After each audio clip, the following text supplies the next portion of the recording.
Et si je vous disais que tout ce que vous croyez savoir sur les promesses de Jésus repose sur un mensonge vieux de 2000 ans, me croiriez-vous? Et si je vous disais que ce mensonge n'était pas un accident, mais une manipulation délibérée, conçue pour vous maintenir dans l'attente d'une récompense que vous n'avez jamais eu besoin de gagner, continueriez-vous à m'écouter? Mais plus important encore, si je vous disais que vous détenez, en ce moment même, le pouvoir d'expérimenter tout ce que Jésus a réellement promis, sans attendre une seule seconde de plus, seriez-vous prêt à remettre en question tout ce qu'on vous a enseigné? Car ce que je vais vous révéler n'est pas une théorie, ce n'est pas une interprétation, ce n'est pas de la spéculation théologique. C'est le résultat de la recherche la plus rigoureuse, jamais entreprise sur les mots exacts prononcés par Jésus. Une recherche qui a coûté à son auteur tout ce qu'il possédait, sa famille, sa communauté, sa sécurité, sa réputation. Mais qui a révélé une vérité si puissante qu'elle a changé à jamais notre compréhension de ce que signifie être vivant.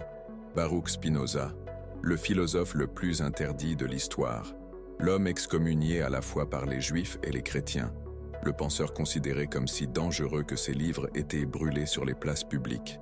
Cet homme a consacré des années de sa vie à étudier chaque parole que Jésus a réellement prononcée, mot à mot, phrase après phrase, en araméen, en grec, en hébreu, non pas comme un croyant cherchant à confirmer ce qu'il savait déjà, non pas comme un sceptique essayant de discréditer la foi, mais comme un chercheur assoiffé de vérité, prêt à suivre l'épreuve quelles que soient les conséquences, non pas pour confirmer ce qu'il savait déjà, mais pour découvrir ce que personne d'autre n'avait osé chercher, et ce qu'il a découvert était si révolutionnaire, si dangereux pour les structures de pouvoir établies, si menaçant pour le contrôle institutionnel de la spiritualité, que l'Église n'a pas seulement tenté d'effacer ses écrits, elle a tenté d'effacer sa propre existence de l'histoire.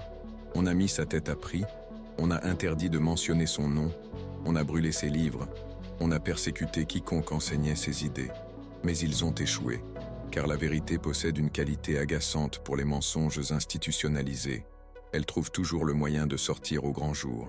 Et aujourd'hui, 300 ans plus tard, ces découvertes arrivent enfin là où elles doivent être, chez vous, car il s'avère que Jésus n'a jamais, absolument jamais, parlé d'un ciel après la mort. Il n'a jamais dit « Quand tu mourras, tu iras au paradis ». Il n'a jamais promis « Si tu es bon, tu auras la vie éternelle après ta mort ». Il n'a jamais parlé d'anges qui vous accueillent aux portes du paradis. Il n'a jamais mentionné de maisons célestes vous attendant. Il n'a jamais décrit un lieu parfait où toutes les larmes seront essuyées après votre dernier souffle. Jamais, pas une seule fois. Il n'a utilisé les mots qui ont défini le christianisme pendant 2 millénaires. Et si vous pensez que j'exagère, je vous mets au défi de chercher, allez dans les évangiles.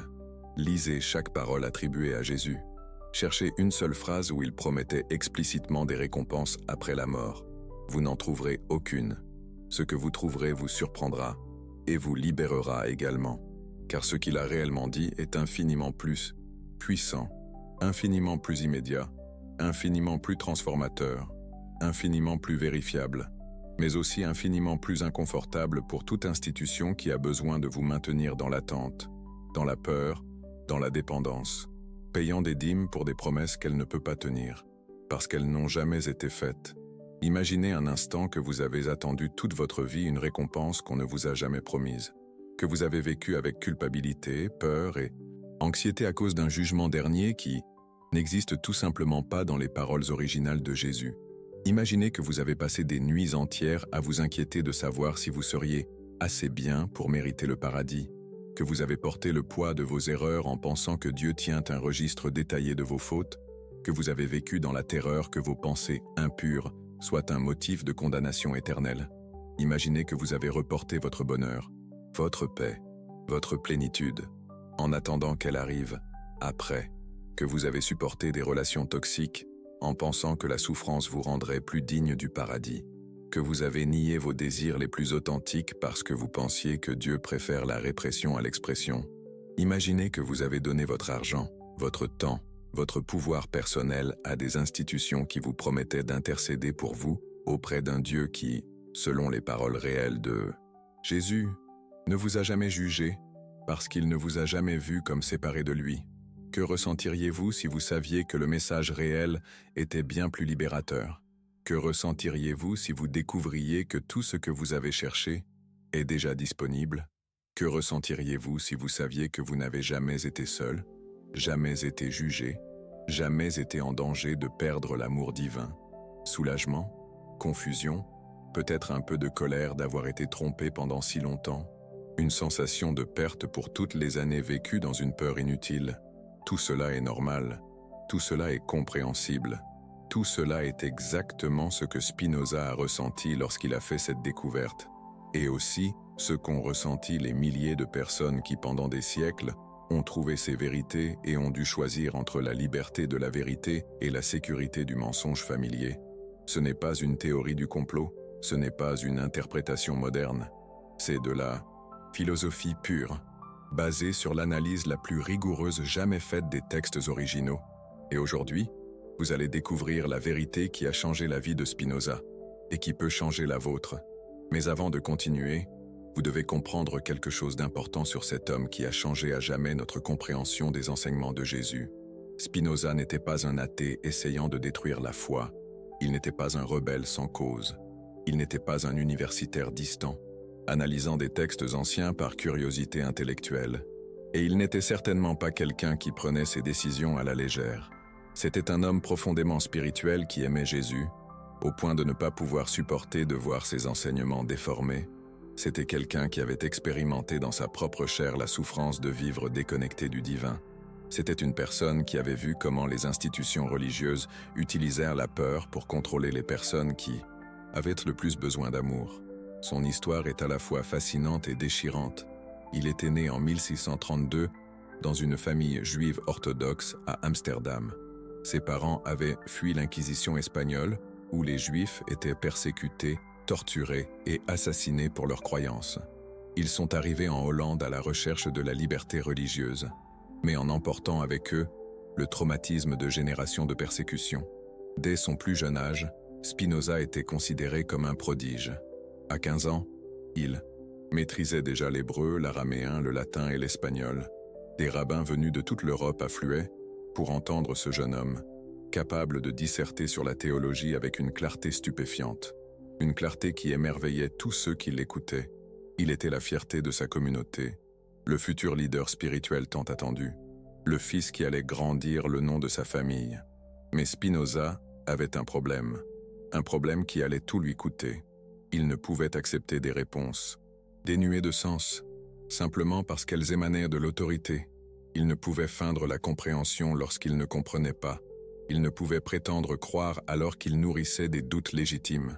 Et lorsqu'il commença à poser des questions gênantes sur les contradictions des Écritures, lorsqu'il souligna que de nombreuses traditions sacrées avaient été inventées par des hommes pour contrôler d'autres hommes, lorsqu'il suggéra que Dieu n'était peut-être pas le tyran vengeur, décrit dans les textes, la communauté qu'il avait jadis adorée se retourna contre lui. Au début, ils essayèrent de l'acheter. Ils lui offrirent une pension de 1000 florins par an, une fortune à l'époque, juste pour qu'il se taise et qu'il continue à faire semblant de croire. Il refusa l'argent. Ensuite, ils tentèrent de l'intimider. Ils le menacèrent d'excommunication totale, lui firent comprendre qu'il perdrait sa famille, ses amis, son commerce, sa place dans la société. Il continua à poser ses questions. Finalement, quelqu'un tenta de l'assassiner.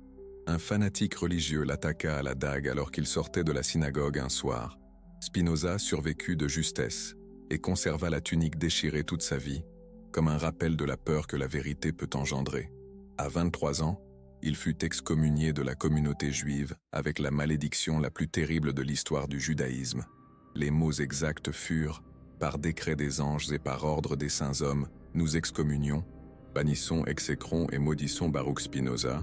Maudit soit-il le jour et maudit soit-il la nuit, maudit lorsqu'il se couche et maudit lorsqu'il se lève. » Il lui fut interdit de parler à n'importe quel juif. Il lui fut interdit à tout juif de lui donner du travail, de la nourriture ou un refuge. Sa propre famille le déshérita. Ses amis d'enfance traversèrent la rue pour l'éviter. Il devint un fantôme dans sa propre ville.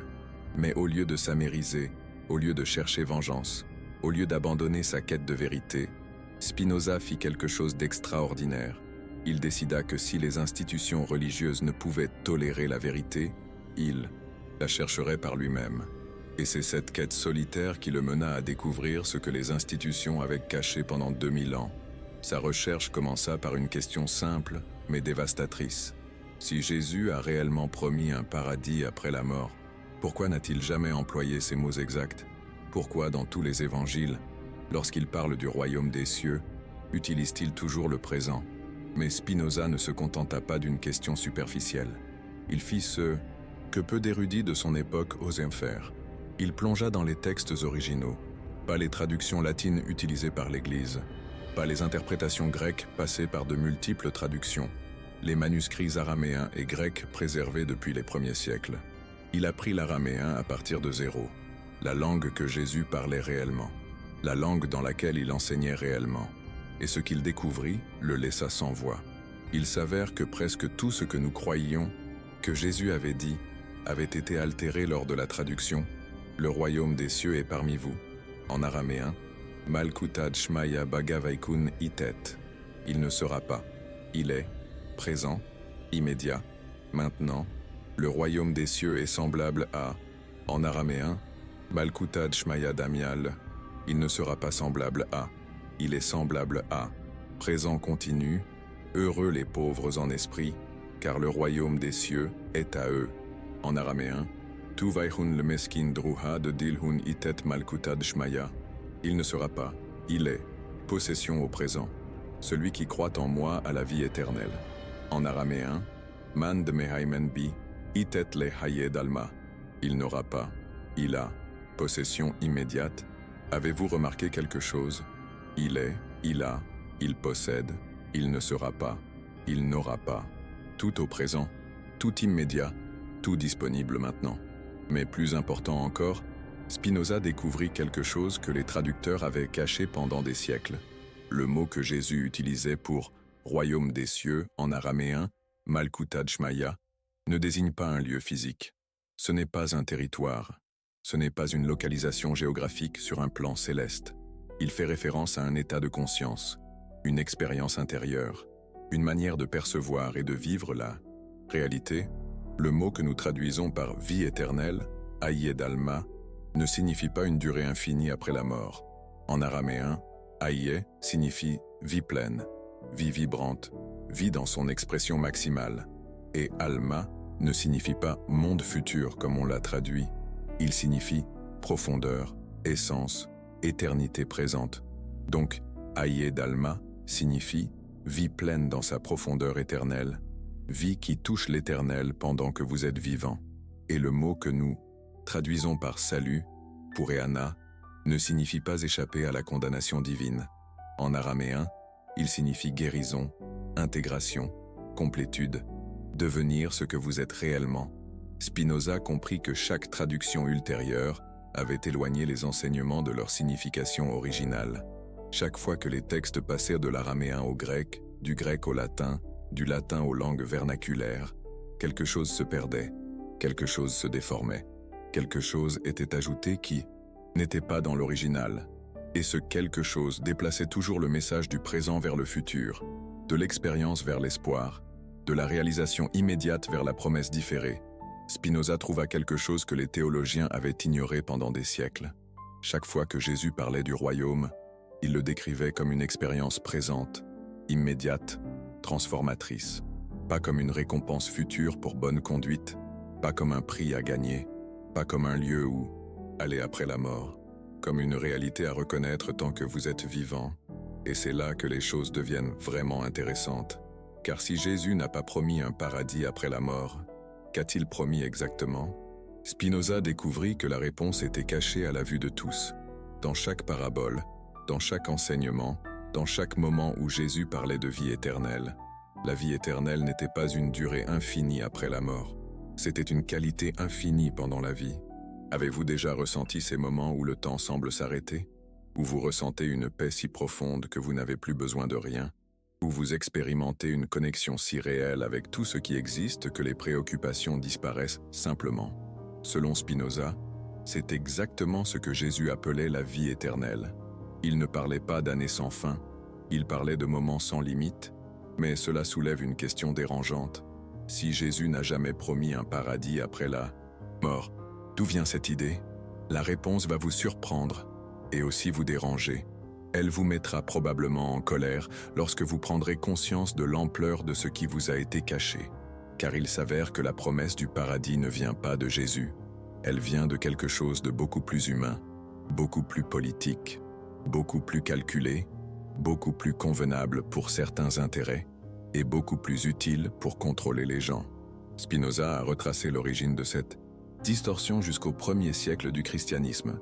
Plus précisément, jusqu'au moment historique exact où le christianisme a cessé d'être un mouvement spirituel de libération pour devenir la religion officielle de l'Empire romain, l'an 312 après J.C.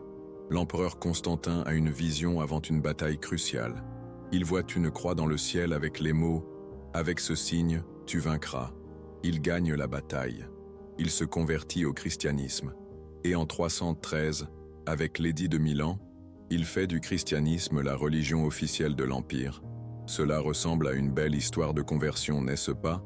Mais Spinoza a découvert ce qui s'est réellement passé derrière cette décision politique. Constantin s'est rendu compte qu'il avait un problème. Gouverner un empire massif nécessite un contrôle massif, et contrôler des millions de personnes est impossible avec seulement des armées. Il faut quelque chose de plus puissant que la force physique. Il faut un contrôle mental, un contrôle spirituel, un contrôle des croyances les plus profondes des gens. Le problème était que les enseignements originaux de Jésus étaient trop libérateurs pour les desseins de l'Empire, trop empowerant, trop dangereux pour l'ordre social établi, lorsque les dirigeants politiques et religieux ont réalisé quelque chose de terrible. Si les gens comprenaient que le royaume des cieux était disponible ici et maintenant, pourquoi auraient-ils besoin d'une institution qui le leur promettait après la mort? S'ils comprenaient que la vie éternelle était une expérience présente, pourquoi craindraient-ils un jugement futur qu'aucun ne pouvait vérifier? S'ils savaient qu'ils étaient déjà des expressions du divin, pourquoi se soumettraient-ils à des autorités qui leur disaient qu'ils étaient des pécheurs ayant besoin de salut? S'ils croyaient pouvoir se connecter directement à Dieu, pourquoi auraient-ils besoin de prêtres pour intercéder pour eux? S'ils comprenaient que l'amour était la nature fondamentale de la réalité, pourquoi accepteraient-ils de vivre dans la peur de la condamnation? C'était un problème énorme, pas pour les gens, pour les structures de pouvoir, pour les empereurs qui avaient besoin de sujets obéissants, pour les prêtres qui avaient besoin de fidèles dépendants, pour les marchands qui avaient besoin de travailleurs résignés, pour tous ceux dont le pouvoir dépendait de maintenir les autres dans un état de besoin, de peur et de dépendance. Alors ils ont fait quelque chose d'ingénieux et de terrible à la fois. Au cours d'une série de conciles, Nicée en 325, Constantinople en 381, Éphèse en 431, ils ont redéfini systématiquement le christianisme. Ils ont déplacé le royaume des cieux du présent au futur, de l'expérience à l'espoir, de la liberté au contrôle, de la réalisation immédiate à la promesse différée. Et avec cela, ils ont inventé des concepts que Jésus n'a jamais enseignés. Le péché originel, l'idée que nous naissons fondamentalement imparfaits, la condamnation éternelle, la menace de souffrance infinie pour désobéissance, la nécessité d'intermédiaires, l'idée que vous ne pouvez pas accéder à Dieu directement, le salut par grâce, la notion que vous dépendez de quelque chose d'extérieur pour être digne de l'amour divin, le jugement dernier, la promesse que vous serez évalué et éventuellement rejeté. Aucune de ces idées n'apparaît dans les enseignements originaux de Jésus. Aucune. Toutes ont été ajoutées plus tard. Toutes pour la même raison. Contrôle. Contrôle par la peur. Contrôle par la dépendance. Contrôle par le report de la réalisation spirituelle. Et ça a marché. Cela a parfaitement fonctionné pendant 2000 ans, jusqu'à l'arrivée de Spinoza. Cet homme, excommunié par sa propre communauté juive, rejeté par les chrétiens, persécuté par tous, a osé poser la question que personne d'autre n'osait poser. Et si Jésus avait raison la première fois? Et si le royaume des cieux était vraiment ici, maintenant, disponible pour quiconque comprend comment y accéder? Mais voici la partie la plus fascinante de tout cela. Spinoza n'a pas seulement découvert ce que Jésus n'a pas dit, il a découvert ce qu'il a dit, et c'est beaucoup plus. radical que vous ne pourriez l'imaginer. Parce que si Jésus ne proposait pas une échappatoire à la vie, il proposait une transformation de la vie. Il ne promettait pas que tout irait bien après la mort. Il enseignait comment faire en sorte que tout aille bien pendant que vous vivez. Et la clé est dans un mot que nous avons tous mal compris pendant des siècles. Amour. Mais pas l'amour comme nous le comprenons normalement. Pas le sentiment romantique qui va et vient avec les hormones. Pas l'émotion qui change en fonction des circonstances. Pas la dépendance affective que nous appelons amour, mais qui est en réalité de la peur déguisée. Pas la passion obsessionnelle que nous confondons avec la dévotion. Pas l'attachement possessif qui détruit ce qu'il dit aimer. L'amour comme force universelle, comme principe organisateur de la réalité, comme l'énergie fondamentale qui maintient l'univers uni, comme la seule façon d'expérimenter ce que nous sommes vraiment. Spinoza s'est rendu compte que lorsque Jésus utilisait le mot « amour » en araméen, « Uba », il faisait référence à quelque chose de beaucoup plus profond, plus fondamental, plus littéralement réel que ce que nous entendons par amour. Il faisait référence à la force d'attraction qui fait que les planètes orbitent autour du Soleil, en parfaite harmonie, à l'énergie qui fait que les cellules s'organisent en organismes complexes, sans directeur extérieur, à l'impulsion qui fait que la vie cherche plus de vie, que la conscience cherche plus de conscience, que la beauté cherche plus de beauté. C'est la force qui fait battre un cœur sans que vous ayez à y penser. L'intelligence qui fait que votre corps guérit une blessure sans que vous sachiez comment. La sagesse qui fait qu'une fleur sait exactement quand s'ouvrir au soleil. C'est ce qui fait que lorsque vous regardez les étoiles, vous ressentez quelque chose que vous ne pouvez pas expliquer. Ce qui fait que lorsque vous écoutez de la belle musique, vous avez les yeux humides. Ce qui fait que lorsque vous voyez un acte de compassion entre des étrangers, votre cœur s'accélère. Selon Spinoza, lorsque Jésus disait « Dieu est amour », il n'était pas poétique. Il n'utilisait pas une belle métaphore pour rendre la théologie plus digestible. Il était complètement littéral. Il décrivait la structure fondamentale de la réalité. Il ne disait pas que Dieu ressent de l'amour comme nous ressentons de l'amour. Il disait que Dieu est amour, que l'amour est la substance fondamentale de tout ce qui existe, que la force que nous appelons amour est la même force que nous appelons Dieu, vie, conscience, réalité. Imaginez un instant, chaque atome, chaque cellule, chaque planète, chaque étoile, chaque pensée, chaque émotion, chaque instant de connexion, tout est fait de cette même énergie d'union infinie. Réfléchissez-y un instant. Si cela est vrai, cela signifie que lorsque vous expérimentez un amour véritable, non pas la possession, non pas la dépendance, mais un amour pur et inconditionnel, vous ne ressentez pas une simple émotion humaine passagère. Vous vous connectez à la nature fondamentale de la réalité elle-même. Vous expérimentez directement la force qui meut les galaxies. Vous touchez l'intelligence qui organise le cosmos. Et si cela est vrai, si nous sommes réellement des expressions de cette force fondamentale, alors chaque instant où vous expérimentez un amour véritable, chaque instant où vous donnez sans attendre de recevoir, chaque instant où vous vous connectez authentiquement à un autre être, vous n'êtes pas bon selon un code moral extérieur. Vous êtes ce que vous êtes réellement. Vous exprimez votre nature la plus fondamentale. Vous vivez depuis votre identité la plus profonde. Et c'est là que tout commence à prendre un sens d'une manière qui peut vous changer à jamais. C'est là que tout commence à prendre sens. Si l'amour est la nature fondamentale de la réalité, alors chaque instant où vous expérimentez un amour véritable, vous expérimentez la réalité fondamentale. Chaque instant où vous aimez sans attente, sans condition, sans peur, vous vivez dans le royaume des cieux, non pas après la mort, maintenant, mais cela signifie quelque chose qui peut être inconfortable pour beaucoup. Cela signifie que le paradis n'est pas un lieu où vous allez. C'est un état dans lequel vous entrez. Ce n'est pas une récompense que vous gagnez. C'est une réalité que vous découvrez. Et vous n'avez pas besoin de mourir pour y arriver. En fait, selon Spinoza, vous devez être complètement vivant. Parce que la vie éternelle n'est pas une vie qui dure pour toujours. C'est une vie qui est si réelle, si présente, si connectée à tout ce qui existe, qu'elle transcende complètement le temps. Avez-vous remarqué que lorsque vous êtes vraiment amoureux, le temps s'arrête? Que lorsque vous êtes complètement absorbé par quelque chose que vous aimez, les heures passent comme des minutes. Mais chaque seconde se sent éternelle? Ce n'est pas un hasard.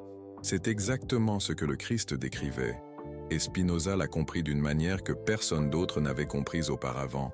Mais voici ce qu'il y a de plus révolutionnaire.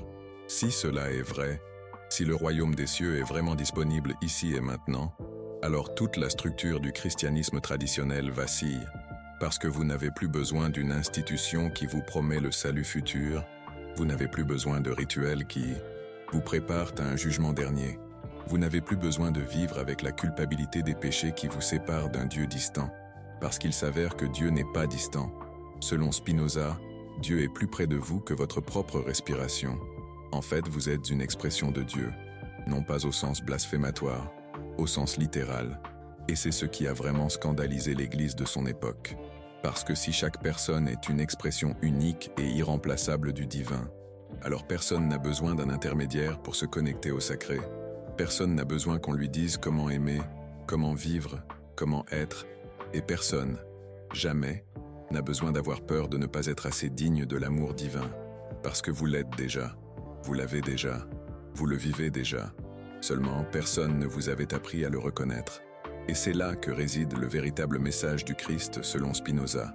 Il n'est pas venu vous offrir une récompense future pour un bon comportement présent. Il est venu vous rappeler une vérité présente qui a toujours été disponible. Il est venu vous dire que vous êtes déjà libre, que vous êtes déjà aimé, que vous êtes déjà complet, et que le seul paradis dont vous avez besoin est déjà là. Mais bien sûr, reconnaître cela exige quelque chose qui peut être terrifiant pour beaucoup. Cela exige une responsabilité totale pour votre propre expérience de vie. Parce que si le paradis est disponible ici et maintenant, alors l'enfer aussi, et les deux dépendent entièrement de la façon dont vous choisissez de vivre chaque instant.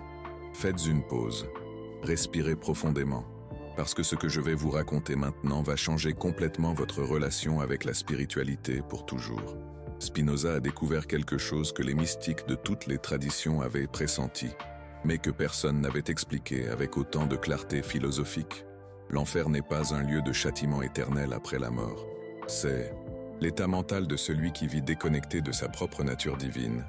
Et vous pouvez l'expérimenter maintenant même, en ce moment, si vous choisissez de vivre dans la peur, la séparation, le jugement, le ressentiment, de la même manière que vous pouvez expérimenter le paradis maintenant, même si vous choisissez de vivre dans l'amour, la connexion, la compassion, l'acceptation. Le Christ ne menaçait personne de tortures futures administrées par un Dieu vengeur. Il décrivait les conséquences, présentes et naturelles de nos choix. Il expliquait la physique spirituelle de l'existence. Avez-vous déjà été tellement rempli de ressentiment que vous vous sentiez comme consumé de l'intérieur, comme si un feu toxique brûlait dans votre poitrine, comme si chaque pensée était un poison qui vous blessait plus que la personne que vous haïssiez? Avez-vous déjà été tellement dominé par la peur que chaque jour devenait une torture, où chaque son inattendu vous surprenait, où votre esprit créait des scénarios catastrophiques qui n'arrivaient jamais, mais que vous viviez comme s'ils étaient réels? Avez-vous déjà été tellement déconnecté de vous-même que la vie perdait tout son sens? Où vous vous leviez chaque matin sans but? Où rien ne vous satisfaisait, rien ne vous remplissait, rien ne vous donnait la paix? C'est exactement ce que le Christ appelait l'enfer. Non pas un lieu souterrain avec des démons et un feu éternel, un état mental de séparation, de peur et de souffrance auto-imposée, non pas une destination où vous allez après la mort, une expérience que vous pouvez créer pendant que vous vivez. Et la bonne nouvelle, la nouvelle véritablement libératrice, c'est que vous pouvez en sortir à tout moment. Vous n'avez pas besoin d'attendre de mourir et d'être jugé. Vous n'avez pas besoin d'un sauveur extérieur qui vienne vous secourir. Vous n'avez pas besoin de réaliser des rituels spécifiques ou de croire à des dogmes particuliers. Vous avez seulement besoin de vous souvenir de ce que vous êtes réellement, parce que selon Spinoza, le Christ nous a donné les instructions exactes pour le faire.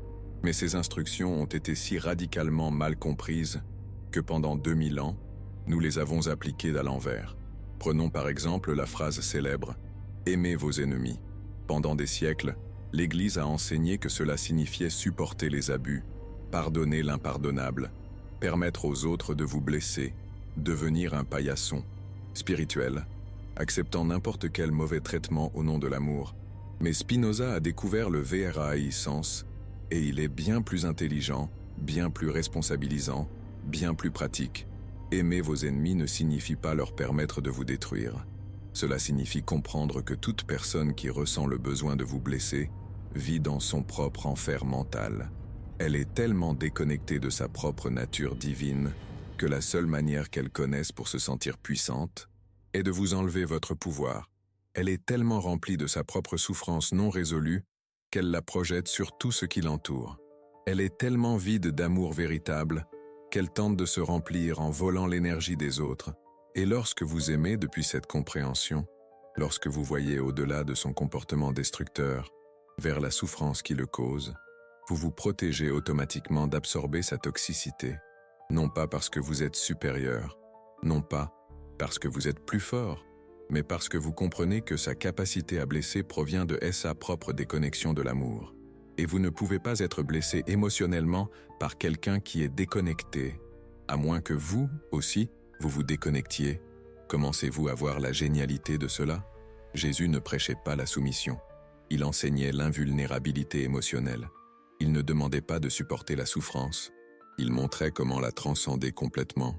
Il ne promouvait pas la faiblesse. Il révélait la force la plus puissante de l'univers. Imaginez combien votre vie serait différente si vous pouviez appliquer cela, si vous pouviez maintenir votre centre de paix, peu importe le comportement des autres, si vous pouviez voir au-delà du drame superficiel, vers la souffrance réelle qui le cause, si vous pouviez répondre avec compassion au lieu de réagir par peur, mais cela exige de comprendre quelque chose que la plupart des gens ne comprennent jamais. L'amour dont Jésus parlait n'est pas faiblesse, c'est la force la plus puissante de l'univers. Et Spinoza a pu expliquer pourquoi, car selon sa philosophie, tout dans l'univers est interconnecté, tout fait partie d'une seule substance infinie, tout est une expression de la même énergie fondamentale. Lorsque vous aimez véritablement, vous vous alignez sur cette force fondamentale. Vous devenez un canal de l'énergie qui fait bouger les étoiles, qui fait pousser les fleurs, qui bat dans votre cœur. Lorsque vous vivez dans la peur, la séparation, le jugement, vous vous déconnectez de cette force. Et cette déconnexion est ce que vous expérimentez comme souffrance. Mais voici ce qu'il y a de plus révolutionnaire. Vous n'avez pas besoin d'y croire pour que cela fonctionne. C'est simplement comment la réalité fonctionne. Tout comme vous n'avez pas besoin de croire en la gravité pour qu'elle vous maintienne les pieds sur terre. Spinoza a démontré que l'amour est une loi naturelle, comme la physique, comme la chimie, comme les mathématiques. Et une fois que vous comprenez les lois naturelles, vous pouvez travailler avec elles au lieu de les combattre. Vous souvenez-vous quand vous étiez enfant et que vous pensiez pouvoir voler si vous couriez assez vite? Et puis vous avez appris la gravité et vous avez compris pourquoi vous aviez besoin d'un avion. C'est exactement la même chose. Toute votre vie, vous avez probablement essayé de trouver le bonheur, la paix, le but, en courant, dans la mauvaise direction, en cherchant dans le futur ce qui n'est disponible que dans le présent, en attendant que les circonstances changent pour pouvoir être heureux. Mais Jésus a enseigné exactement le contraire. Soyez heureux d'abord, et les circonstances s'aligneront sur ce bonheur. Vivez depuis l'amour d'abord, et l'amour se manifestera dans votre réalité. Connectez-vous à votre nature divine, d'abord, et le divin s'exprimera à travers votre vie. Ce n'est pas de la pensée magique, c'est de la physique spirituelle. Et Spinoza a pu expliquer le mécanisme exact de son fonctionnement. Parce que lorsque vous vivez depuis l'amour, vos décisions changent, votre énergie change, votre perception change, votre façon de vous relier aux autres change. Et lorsque tout cela change, votre réalité extérieure n'a plus le choix que de changer aussi, non pas parce que l'univers vous doit quelque chose, mais parce que vous êtes devenu une personne différente, une personne qui attire naturellement des expériences différentes. Mais savez-vous ce qu'il y a de plus incroyable dans tout cela? Que Jésus a enseigné cela il y a 2000 ans, avec des mots simples, avec des paraboles que n'importe qui pouvait comprendre. Le problème n'était pas son message. Le problème était que son message était trop puissant pour que les institutions le permettent sans contrôle. Parce qu'un peuple qui comprend sa propre divinité n'a pas besoin d'être sauvé par qui que ce soit. Un peuple qui sait comment accéder au royaume des cieux n'a pas besoin que quiconque le lui promette. Un peuple qui comprend les lois naturelles de l'amour n'a pas besoin que quiconque lui dise comment vivre. Et cela est dangereux pour toute structure de pouvoir basée sur la peur. C'est pourquoi Spinoza a été excommunié. C'est pourquoi ses livres ont été interdits. C'est pourquoi son nom a été effacé de l'histoire pendant des siècles. Parce qu'il a révélé la vérité que toutes les institutions religieuses avaient cachée, que vous n'avez pas besoin d'être sauvé. Vous êtes déjà complet, que vous n'avez pas besoin de gagner l'amour de Dieu. Vous l'avez déjà, que vous n'avez pas besoin d'attendre de mourir pour expérimenter le divin. Vous l'êtes déjà. Mais reconnaître cela exige du courage. Le courage de vous responsabiliser entièrement de votre propre expérience. Le courage d'arrêter de blâmer les autres pour votre souffrance. Le courage d'arrêter d'attendre que quelqu'un vienne vous secourir. Parce que, lorsque vous comprenez que vous êtes une expression unique du divin, vous comprenez aussi que vous avez le pouvoir complet de créer votre propre expérience de vie. Et cela peut être terrifiant, parce que cela signifie que vous ne pouvez plus blâmer les autres pour votre souffrance. Vous ne pouvez plus tenir les circonstances responsables de votre malheur. Vous ne pouvez plus attendre que quelqu'un vienne vous sauver de vous-même. Mais c'est aussi la liberté la plus absolue que vous n'aurez jamais expérimentée. Parce que cela signifie que peu importe ce qui s'est passé dans votre passé, peu importe quelles sont vos circonstances présentes, peu importe à quel point votre situation semble difficile, vous avez toujours la capacité de choisir l'amour au lieu de la peur. Vous avez toujours la capacité de vous connecter à cette force fondamentale de l'univers que vous êtes. Vous avez toujours accès au royaume des cieux, maintenant, en ce moment, sans condition, sans exigence, sans intermédiaire. Mais voici la question qui change tout. Comment faire concrètement? Comment passer de la compréhension intellectuelle à l'expérience vécue? Comment cesser de comprendre cela comme une belle idée et commencer à le vivre comme une réalité transformatrice? Spinoza a trouvé la réponse dans l'un des enseignements les plus mal compris de Jésus. Cherchez d'abord le royaume des cieux et tout le reste vous sera donné. Pendant des siècles, les gens ont cru que cela signifiait « Soyez religieux et Dieu vous récompensera par des biens matériels. Allez à l'église, priez, suivez les règles et Dieu vous accordera la prospérité. » Mais cette interprétation fait de Dieu une sorte de distributeur automatique cosmique. Vous y insérez des pièces de bonne conduite et vous obtenez la prospérité matérielle. Ce n'est pas cet enseignement. L'enseignement, c'est « Connectez-vous d'abord à votre nature divine et à partir de cette connexion, tout ce dont vous avez réellement besoin découlera naturellement.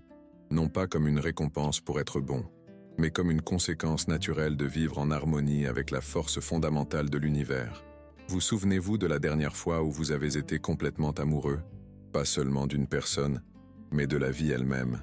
Comment, soudainement, aviez-vous de l'énergie pour tout?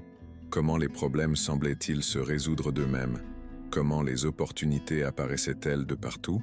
Comment les décisions difficiles devenaient-elles évidentes? Ce n'était pas un hasard.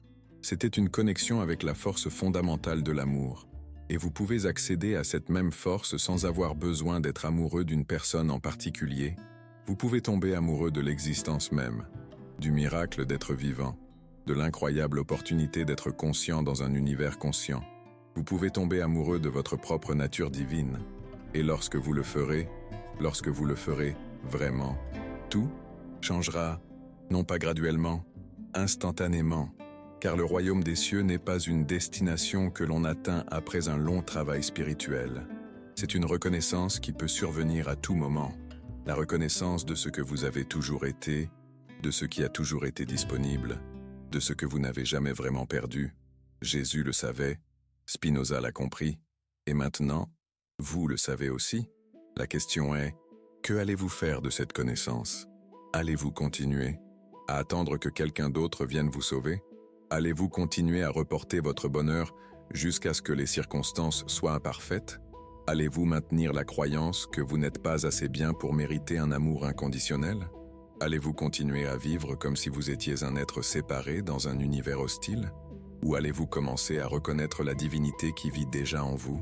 Parce que cette divinité, cette étincelle d'amour infini que vous êtes, n'a pas besoin d'être gagnée, méritée, développée, purifiée ou acquise. Elle a seulement besoin d'être reconnue. Elle a seulement besoin d'être rappelée. Elle a seulement besoin d'être vécue. Elle a seulement besoin d'être exprimée à chaque respiration, à chaque choix, à chaque instant de cette journée. Et au moment où vous la reconnaissez, à ce moment précis, votre quête prend fin. Vous n'attendez plus le paradis. Vous y vivez déjà. Vous ne cherchez plus votre but. Vous l'accomplissez déjà. Vous n'essayez plus de trouver la paix. Vous l'êtes déjà. Vous ne luttez plus pour être digne d'amour. Vous l'êtes de droit de naissance. Vous ne sentez plus qu'il manque quelque chose dans votre vie. Vous comprenez que vous avez toujours été complet, parce qu'il s'avère que tout ce que vous avez cherché à l'extérieur a toujours été à l'intérieur. Tout ce que vous avez attendu pour l'avenir a toujours été disponible dans le présent. Tout ce que vous pensiez avoir besoin de gagner est déjà vôtre. Depuis avant votre naissance, tout ce que vous avez cru avoir perdu ne vous a jamais vraiment quitté. Tout ce que vous avez craint de perdre ne peut vous être enlevé, car c'est ce que vous êtes. Et ceci n'est pas une philosophie abstraite. Ce n'est pas une croyance aveugle. Ce n'est pas un espoir sans fondement. C'est la réalité la plus pratique et la plus vérifiable qui existe.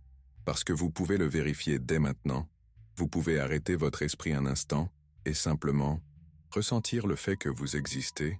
Vous pouvez remarquer qu'il y a quelque chose en vous qui est conscient de vos pensées, sans être vos pensées. Vous pouvez expérimenter qu'il y a quelque chose en vous qui observe vos émotions, sans être emporté par elles. Vous pouvez reconnaître qu'il y a quelque chose en vous qui est resté constant à travers tous les changements de votre vie. Ce qui est conscient, ce qui observe, ce qui persiste, ce qui simplement est. C'est exactement ce que Jésus appelait votre véritable identité. C'est exactement ce que Spinoza a découvert que vous êtes.